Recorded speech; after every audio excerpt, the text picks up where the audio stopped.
Gotta talk fast. Gotta talk fast.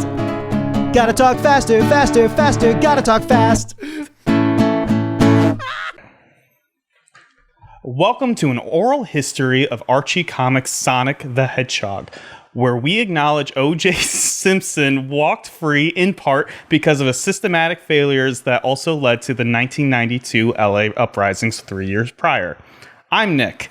And I'm Dominic. What are we reading today? We're reading.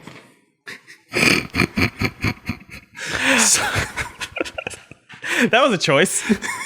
I should. Dominic wrote the intro. The previous episode. Oh, right. We talked about.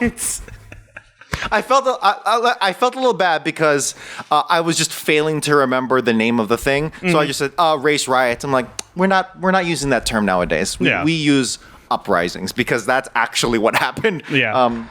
We're reading episode 3, comic 3. Yes, this is Sonic the Hedgehog number 3.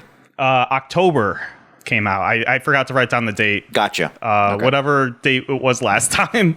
Add a month. I think it was 93, right? Yes. Probably. That feels right. The Bomb Bugs Me, Part 1. Written by Michael Gallagher, not a typo, and penciled by Dave Bannock. Sally and Boomer are standing in Knothole Village, looking at something that would make the United States government blue with envy. Pause for laughter. A live television feed of Sonic the Hedgehog running through the Great Forest. Beneath the monitor, we see the extent of the Freedom Fighters' surveillance system. Emerald Hill, Chemical Plant, Aquatic Ruins, Casino Night, Mystic Cave, Oil Ocean, Metropolis, Sky Chase. These are just some of the locations that you can sleep easy, knowing the watchful eye of Princess Sally and her freedom fighters are upon you. While I'm sure that this surveillance system was justified with the intent of fighting Robotnik, you must ask yourself, will the princess destroy this web of safety once the evil Robotnik is destroyed? How often does one concede power after obtaining it? Would I sleep better knowing that Princess Sally was watching me sleep? No, I would not. Boomer and Sally stand in front of this monitor that has a feed of Sonic the Hedgehog running. Sally begins to ask if Boomer can clock the speed of Sonic the Hedgehog. Before she can finish the sentence, Sonic is standing beside them. Sonic reveals that he just got back from trashing SWAT bots over in Robotropolis when he overheard Robotnik saying that the bomb is almost ready and that when the bomb detonates, every last one of them will die.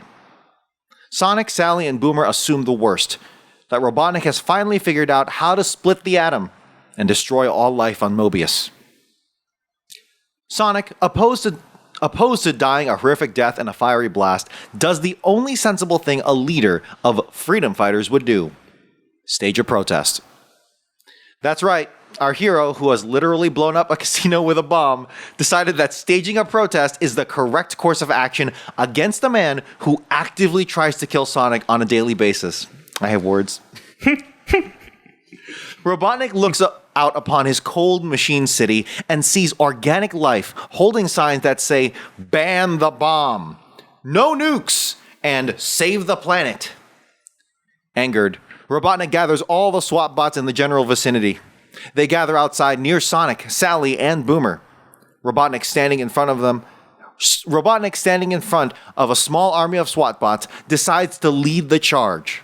Like a bull seeing red, Robotnik runs full steam ahead, screaming, "No prisoners!" Robotnik is now actually seeing red. His face first on a red brick wall. Sonic just Looney Tuned Robotnik by portraying an image of Sonic, Boomer, and Sally on the wall. Robotnik is now knocked out, SWAT bots all destroyed. Sonic and Sally rush off to find the bomb. End of part 1. You have words, huh? What are your words? So let me first say that this argument kind of doesn't matter because it was a ruse, right? Yeah. The protesting thing? The protesting? Sure, yeah. But you need to present it like I don't know what's going to happen. Otherwise, this doesn't work.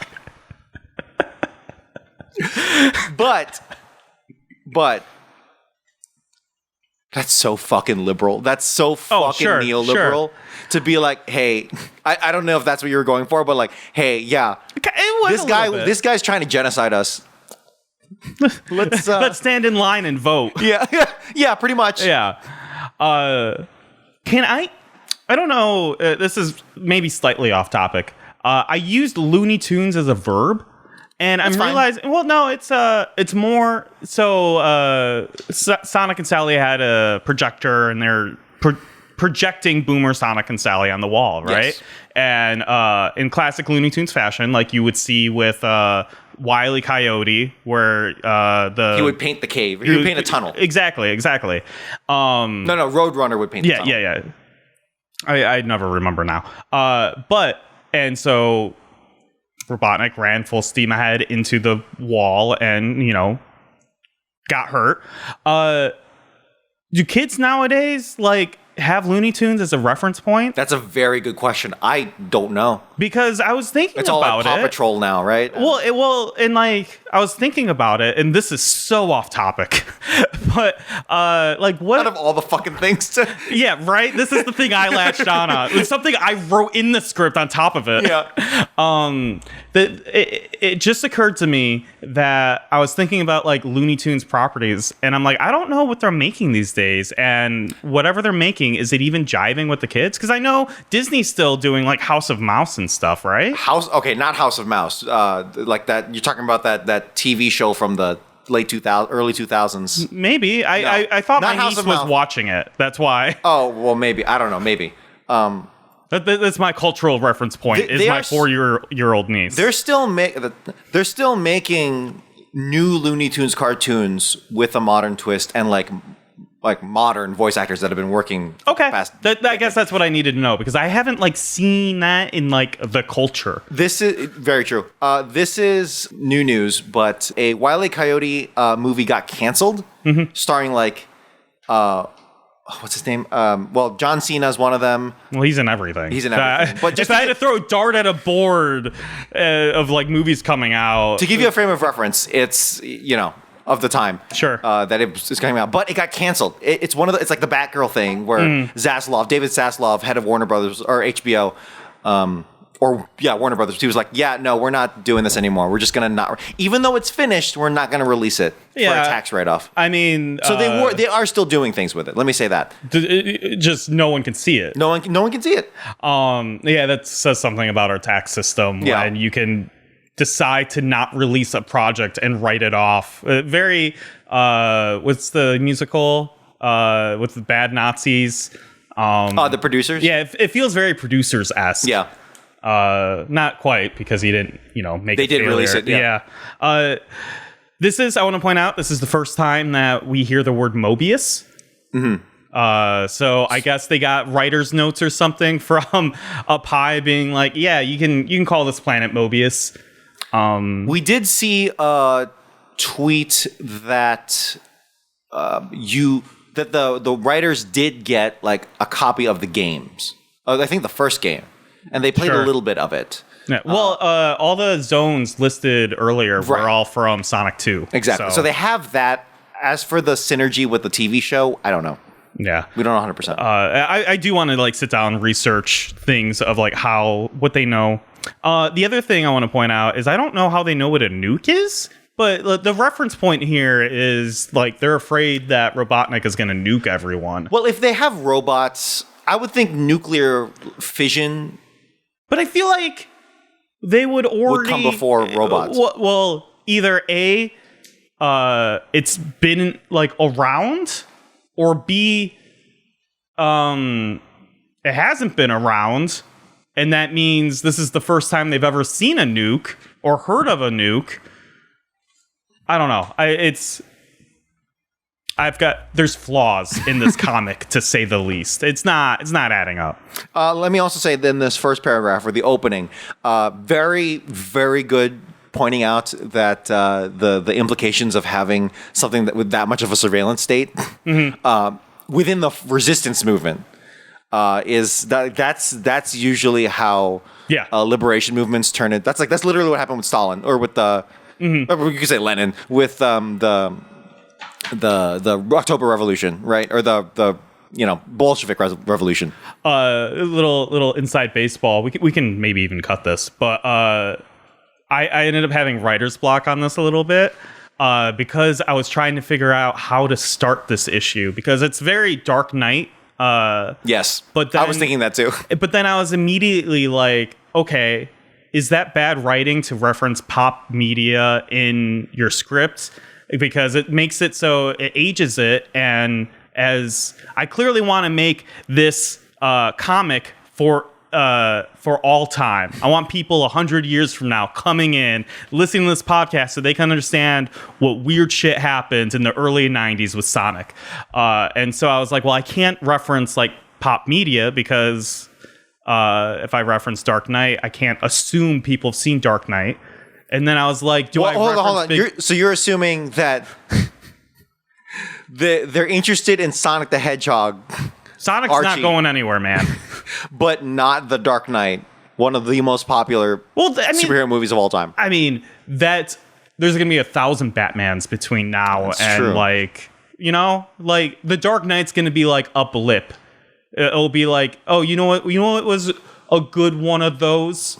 What's an old movie that was black and white that I could reference here? It's a good film noir. Yeah, sure. Good, Maltese Falcon.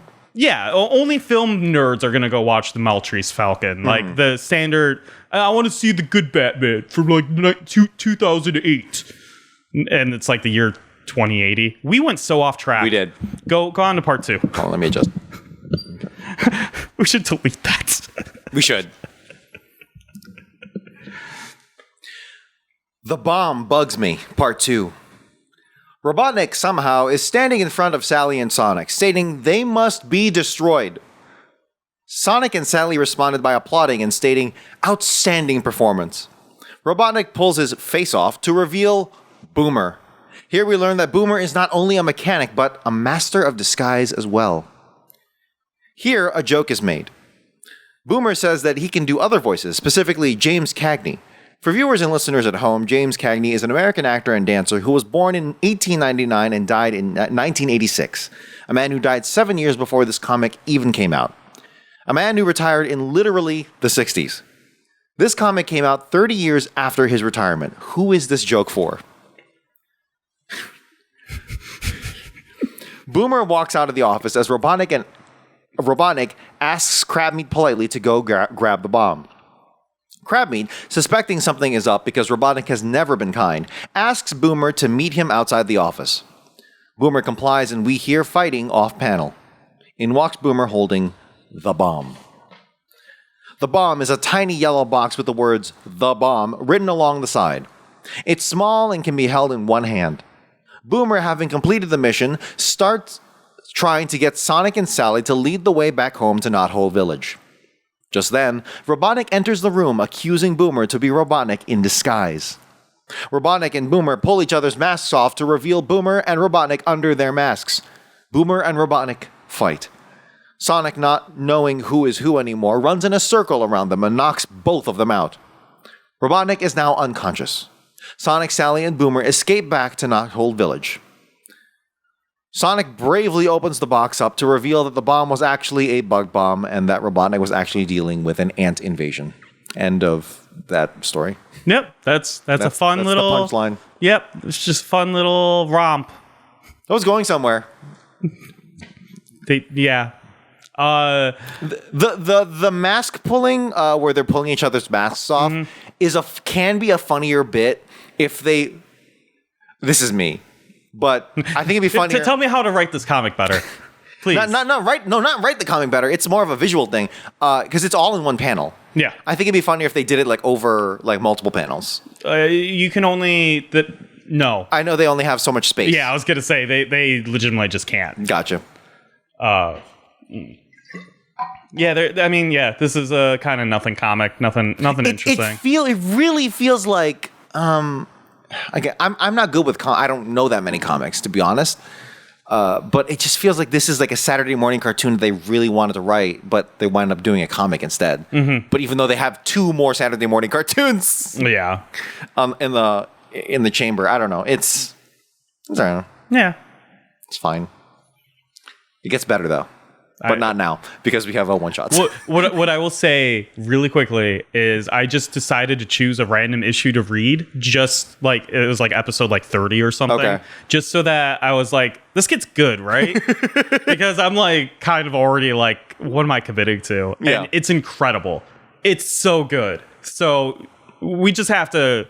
I think we need to, like, at a certain point, once it starts getting good, make like some sort of editor's note in like the podcast notes, being like, if you want to like skip the bullshit, jump to like episode like 45, and that's when it pops off. I'm down. One shot. Tails' Fairy Tales. Sonic is taking a peaceful nap under a tree in the Great Forest when Tails comes running up. Tails just got done reading the fable The Tortoise and the Hare, a tale that seems tailor-made for Sonic. Sonic claims that a tortoise could never beat the rabbit. Just then, a tortoise on a rocket-powered skateboard flies by. You know what annoys me about this? What? Sonic is taking a peaceful nap, and Tails wakes him up to tell him about a story he heard. They couldn't wait like an hour? That's it. That's my gripe. Tails, what the fuck? I get you're like 6. We don't actually know anyone's age. He's a child, though. It's definitely little brother energy. I know, yeah. Doublespeak. Sonic is on an analog phone yelling at someone on the other side of the line, stating that their opinion is ridiculous. Sonic dashes to another analog line on the other side of Knothole Village and hears himself on the other side of the line and yells back. That's the bit. Yeah. That's the whole bit. Not a good bit. Yeah, it would have been funner if we had a sense of scale. Yeah. If we knew Knothole Village better. Mm-hmm. Agreed. But unfortunately... we did get that actually in the very first story of this issue, where it's like we're watching Sonic on the camera, and then it's like, oh, suddenly he's just here. Yeah, which is like, okay, that's a crazy sense of speed. Sure. Well, we don't know the delay. We don't know what's. Yeah, you're just assuming it's like instantaneous. Faster. I mean, Boomer was just fucking. I mean, Boomer's impressed with anything. You think he's like really dumb, but also really smart? Is he autistic? He's just like a savant with machines, and like just an idiot about everything else. Yeah, probably. And master of disguises. But that's like so meticulous. He's like really good at that. Just the one guy. It'd be really funny if they wrote it where it's like, I am a master of like physically like. If you looked at me, like scanners would think I'm Robotnik. Yeah. But my demeanor is I don't know how to read people well. They didn't go that route though. No. Paper Trail. While one-shots have been decided to not be canon, the character traits of the main characters are still very much the same. If that is the case, we witness Princess Sally's first demonstration of power. I know where you're getting at. We open on Princess Sally saying that someone is in very deep yogurt, and that there shall be no peace until the perpetrators have been punished. Her next sentence is very telling. I am Princess Sally Acorn, ruler of Knothole, and my word is law. What is Knothole? My assumption has been that it was an underground refuge from the tyranny of Robotnik, for the great forest was not safe. Was she elected leader of Knothole? Or did she assume command? Either way, the surveillance system from The Bomb Bugs Me becomes more ominous. The issue that Princess Sally has is this. Someone printed a newspaper talking about Sally's hair color change from blonde to brunette. So you know what? That joke is still whatever, but even though it's not canon, even though it's officially not canon, that's really cool. That's a really interesting character insight, or at least would be, because it's like that's how it happens. Yeah. If you stay underground long enough, and it's like if you stay underground long enough, yeah. I know what not just physically, but like if you're that cloistered, that separated from society, that ideologically, even if the ideology is correct, if you're that like deep in the weeds and you don't have like a sense of like humanity to it, that person's gonna go fucking crazy if they weren't to begin with and start a cult. Now you're just a cultist. Yeah. That's how it happens. I still stand by the fact that I'm like, okay, so was she like elected as Knothole like leader? I don't know. I don't think so. If there's not a backstory, I'm going to assume that because her father was monarch, that it automatically defaulted to her, like interim ruler or whatever. And It's like, yeah, well, we got to rally around the sovereign, so that's her. So yeah, there was absolutely no election, even though they're the freedom fighters, which I think is funny. Yeah, they're fighting for Sally's freedom pretty much, and Pretty no one much. else's. If what were so like, I'm thinking back to World War II. Netherlands, did Belgium have a monarch at the time? I know the Netherlands had a monarch. Queen or Princess Wilhelmina, but The only thing I know about World War II is I had two people, the Nazis in America, and America won.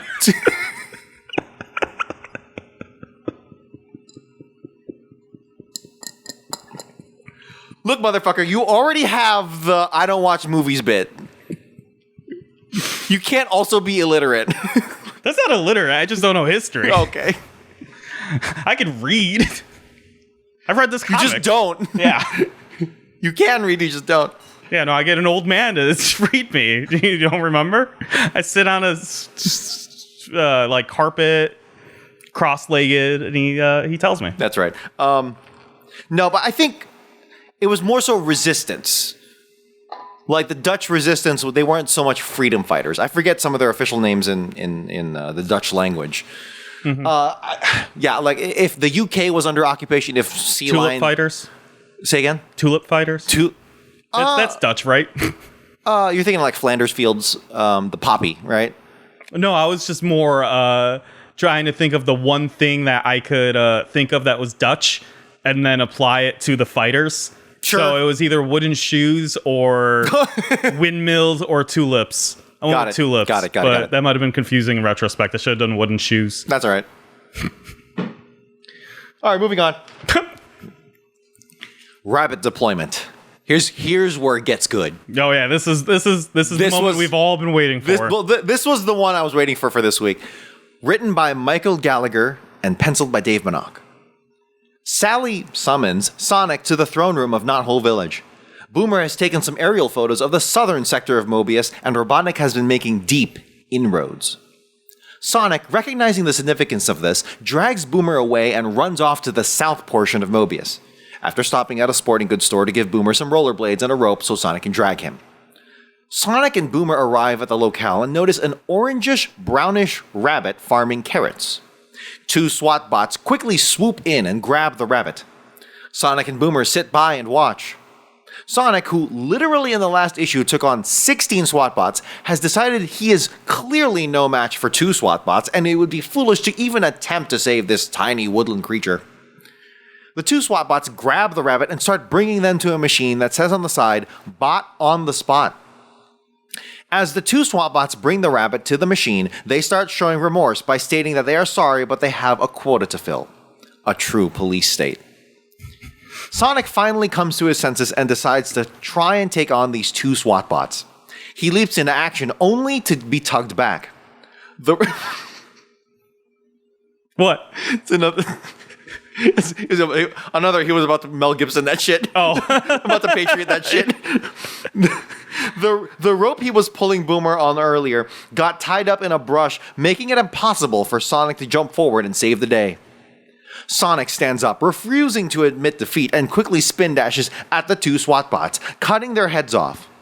Sonic spin dashes right into the side of the bot on the spot machine and rips open the siding to see the rabbit in the middle of being turned into a machine. Sonic quickly shuts the machine off, and Sonic and Boomer pulls the unconscious rabbit out from Robomaker. We find a rabbit that is now half machine and half rabbit. Sonic states they need to bring her back to the Knothole Village to receive medical attention. Boomer quickly states that it could be a trap, and she could be used to trace them back to Knothole Village. Sonic doesn't care, and brings her back anyway. End of part 1. So, a few things. Mm-hmm. So this confirms that all, maybe I shouldn't say the word all,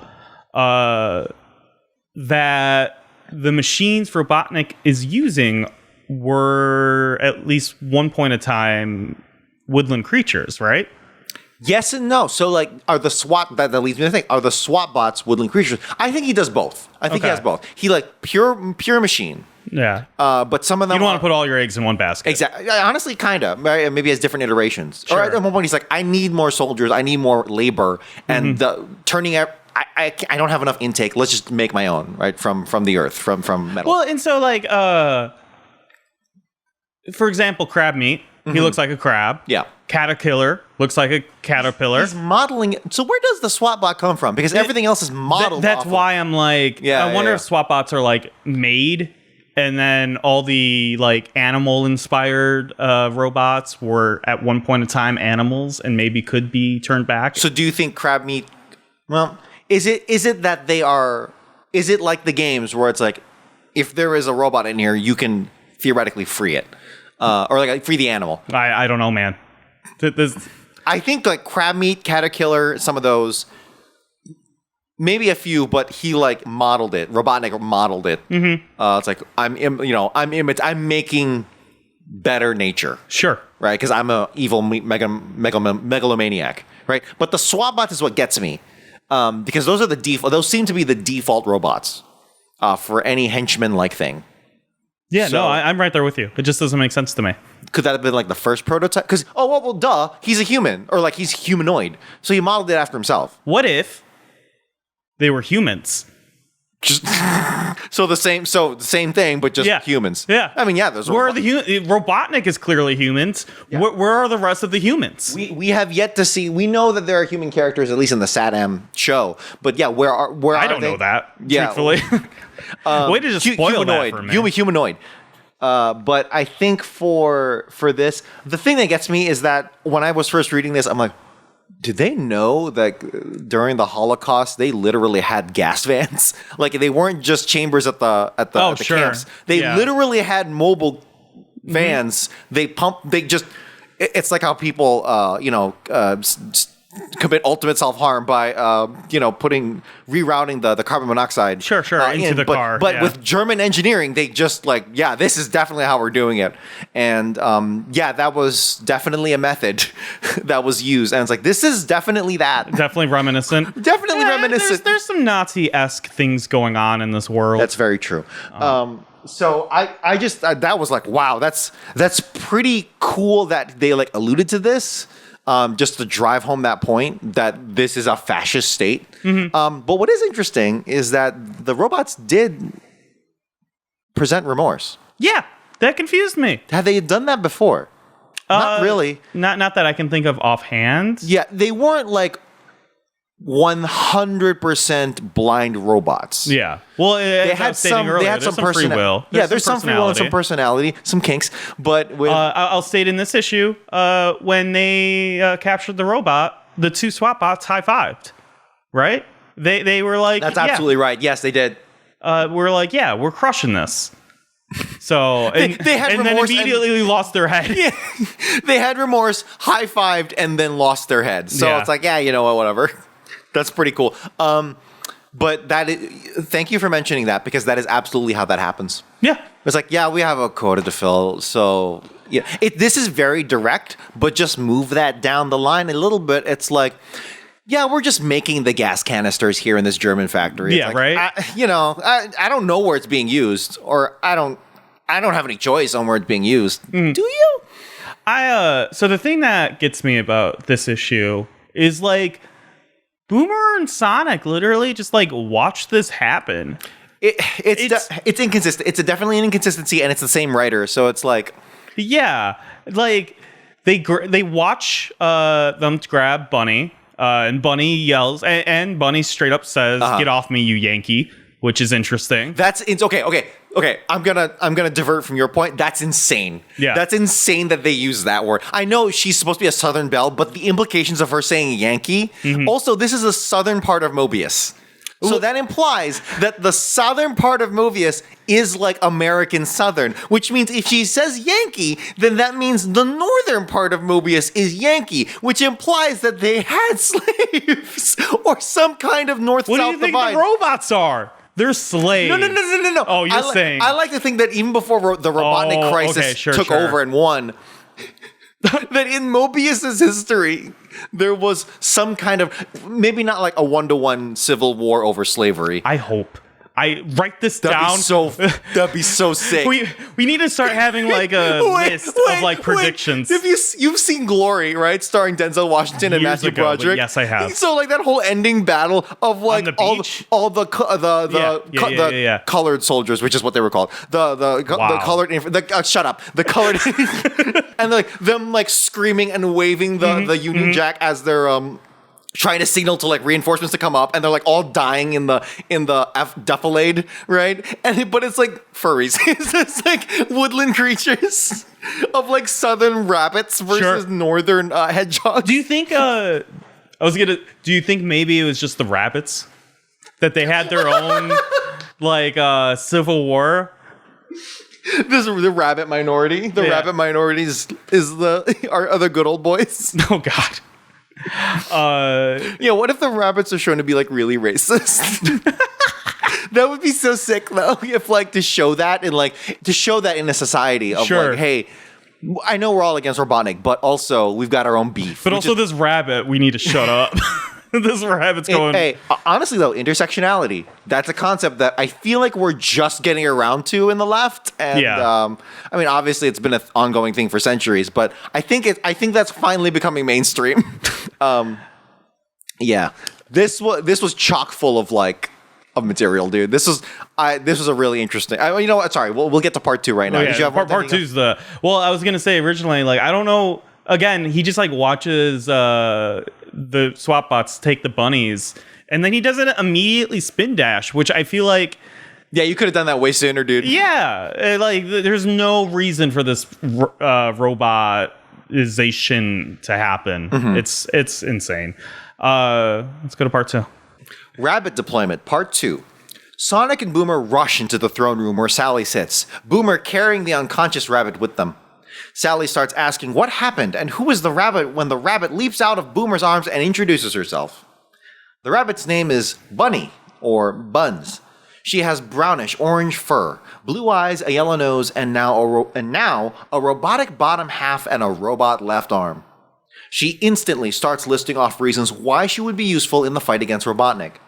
She starts talking about how her robot half makes her super strong, and that her kicks are pretty hot as well. She kicks in the air at Sonic. Sonic dodging out of the way, but realizing that only he could dodge a kick like that. It felt pretty pretentious. I'm not gonna lie. That's extremely pretentious. It's like only if it was anyone else, they would have died. That's in character though. Yeah, that's in character. So that's not a complaint. That's just pretty funny. Bunny has a southern charm about her, using words like Yankee and sugar. Buns realizes that she's in the presence of Princess Sally, instantly kneels and states, "You are my hero.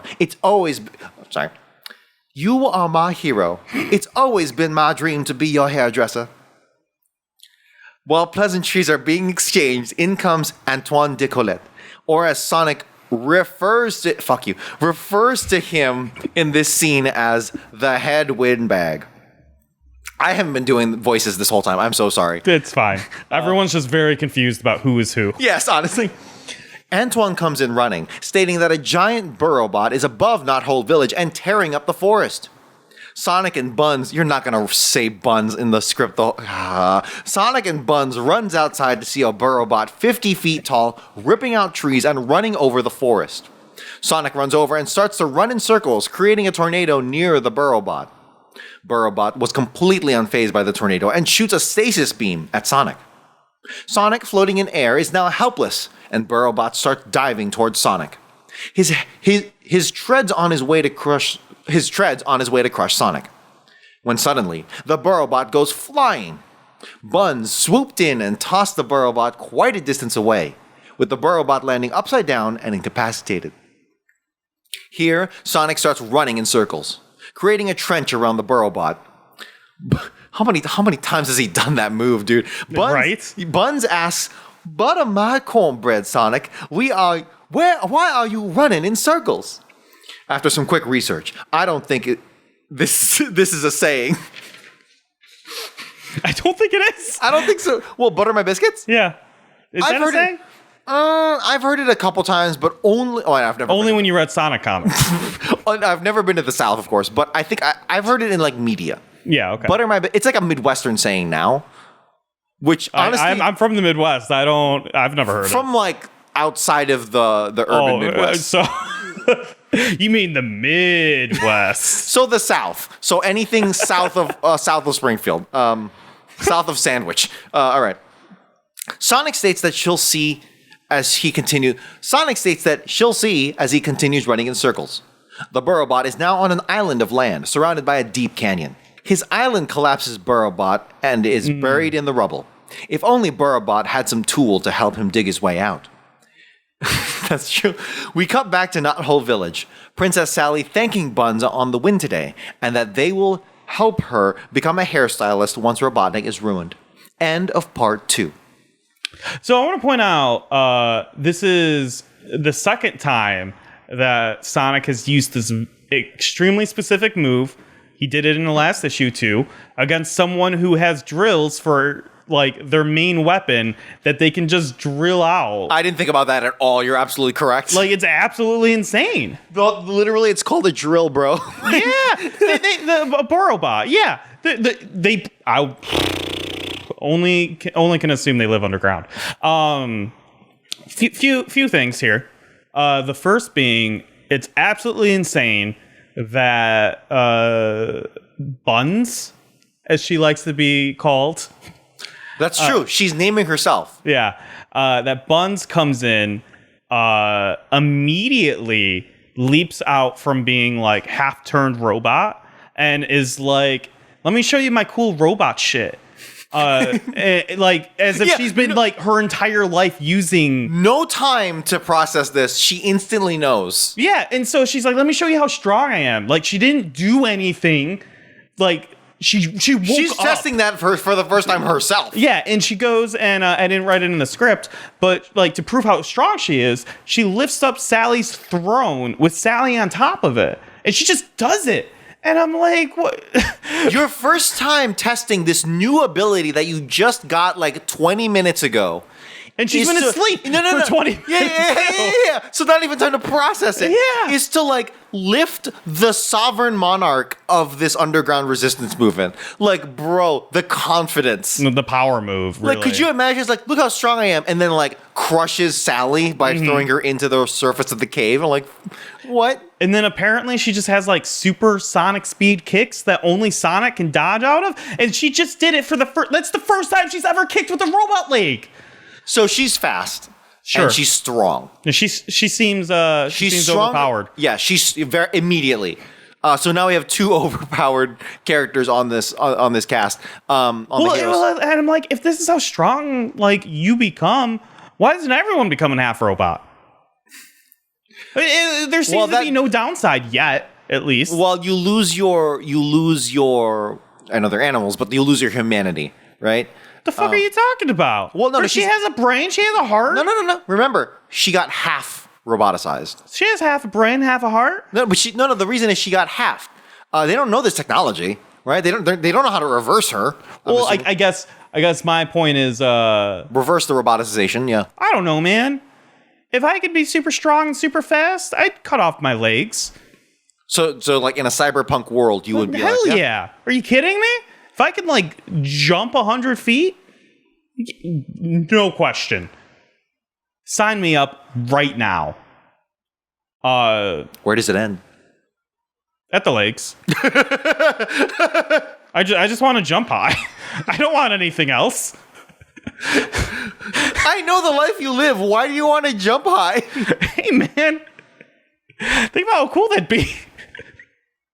Oh no, my frisbee's up on that roof. Don't worry, kid. I got your back. You want this baseball that's stuck up here too? No problem. I'm sorry, I've got legitimate reasons why I want robot legs. The other thing that is absolutely insane is this Burrowbot is like 50 feet tall. And well, they keep rebuilding them, so this one's just a bigger iteration. Sure. Right? And Buns goes and literally just like tosses him like over 100 feet. Like it was nothing. That's already overpowered. You set yourself up for a big failure in the future. And like writing wise, yeah. She had to have been so strong because he literally landed upside down. So like she threw him with such force that like he flipped. He did a 180 and landed on his head. That's insanely powerful. Oh man. And she's fast.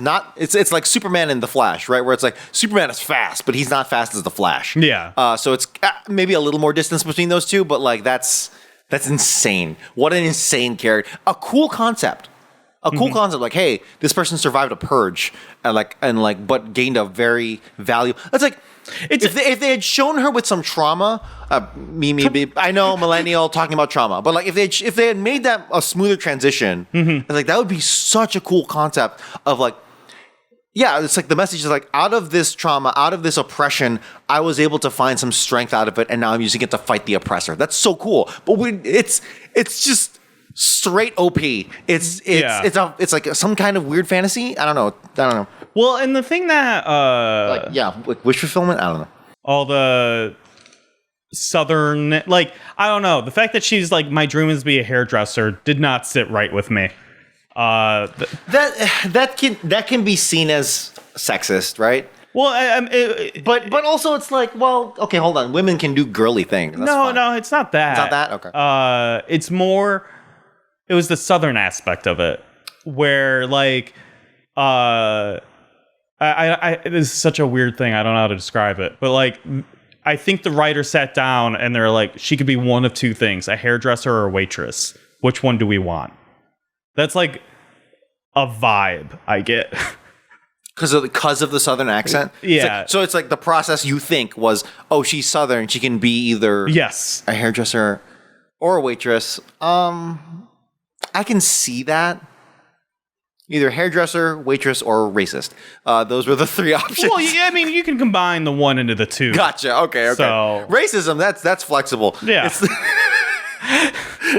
It's the hair or the hair or the food. I don't know. I can see what you're saying. Yeah. Would it have been better if she was a waitress? No. What do you think she should have been? What do you think what would be a cooler occupation or like dream for her? Nails. NASA. Look at how high I can jump. Yeah, right?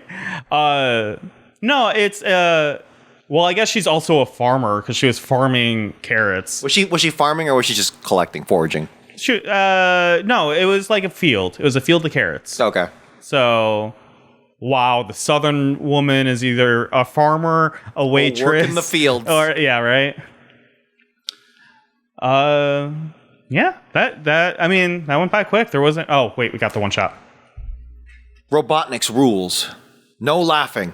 Can I do a Robotnik accent? What is a? It's like a Bill Skarsgård, but even angrier. Okay. Get in the zone. So let me do a Bill Skarsgård first. I don't know why I chose Bill Skarsgård. I just like doing Bill Skarsgård. I burned my future for someone else's free. I burned my decency for someone else's future. That's Andor. They gave them the propaganda number. That robot was never going to work. It's too quiet. Hold on. I gotta go. I'll try the same lines, but go louder. I burned my decency for someone else's future. That's not horrible. Go with it. It's good. Okay. Robotnik's rules. In the style of Bill Skarsgård. No laughing. No singing. No plants. Shut up. No music. No books. No exercise. No friends. No pets. No fun. No healthy food. No complaining about my rules. I need to listen to more Bill Skarsgård. That was whatever. It was good. It's mid. I changed like 3 post them, accents. obey them. So what? Clip them, post them, obey them. I'm gonna listen to a lot of skilled Bill Skarsgård clips and come up with a better. So I can do Southern. I can do Antoine French. I just haven't tried it yet. And then Bill Skarsgård as dude. What if Bill Skarsgård was Eggman instead of Jim Carrey? I mean, that's the route they need to go down. That's the route they should have gone. Well, no, I mean, like, Jim Carrey said he's not doing Eggman anymore, right? Really? After the third one? I thought. I don't know. He also said that before, so I don't know. I think everyone has a price. You dump a big enough dump truck of money on their front lawn, they'll. I'll be Eggman. Jim Carrey's on like New Game Plus. He's fine. Yeah, he can do whatever he wants. That was episode 3. That was episode issue 3. Yeah. First half of the issue was whatever. Second half, awesome. I enjoyed that second, the bunny. Is it because something interesting actually happened? Yes, that is actually why. Because it's still pretty low quality, but it's just like, something happens. Again, within the realm of the issues we've read so far. Okay, then that's the best issue. Kind of. No, I still like the first issue a lot. Yeah. I still like the miniseries a lot too. The prequel. Subscribe to our Patreon to see that. If we have one. Yeah. If not, we'll check upload the description. it one day. Yeah, check the link. Hey, honestly, if we don't make Patreon, we'll upload it somewhere. It's just we felt like it didn't fit the exact format that we ended up going with, but we didn't want to re-record them. So, we did do episode 0. We did. And also, write into Sonicgrams. At sonicgrams@gottatalkfast.com. That was episode 3. Thank you so much for hanging out, watching, listening. You can come find me if you like my style, like what I'm doing. I stream every Tuesday and Thursday at 7 o'clock Central Time over at Twitch under Mojo Source. I tend to do just co-op streams with my brother and one of my friends. And then if you want to follow, plug your personal plug. My personal plug is the Australian band that was called at Blue Collar Jazz that took that handle. They took themselves off of social media now, or they changed their name to Blue Collar Band. Wow, you bullied them. I kind of did. I think I did because the content was really good. So, ladies and gentlemen, Blue Collar Jazz is now the official name on all of my socials that are part of that branding. At Blue Collar Jazz if you want to look at some sick local Chicago jazz snippets and find out what's going on in the local Chicago jazz scene whenever I can make it out. And also our socials for Gotta Talk Fast across the board is... Just Gotta Talk Fast. Gotta Talk Fast. Twitter, Twitch. Oh, no, I don't. I shouldn't make that. We're on whatever you can find. Yeah, whatever. You look for us, you'll find us anywhere. Thanks for watching. Thanks for listening. Catchphrase. Good night and good luck. Gotta Talk Fast was written by Nick Folkerts and edited by Dominic Guanzon. Intro and outro themes recorded by Dominic Guanzon. Gotta Go Fast originally composed by Norman J. Grossfeld, Joseph Garrity, and Russell Velasquez. Gotta talk, gotta talk. Gotta talk, gotta talk. Gotta talk, gotta talk.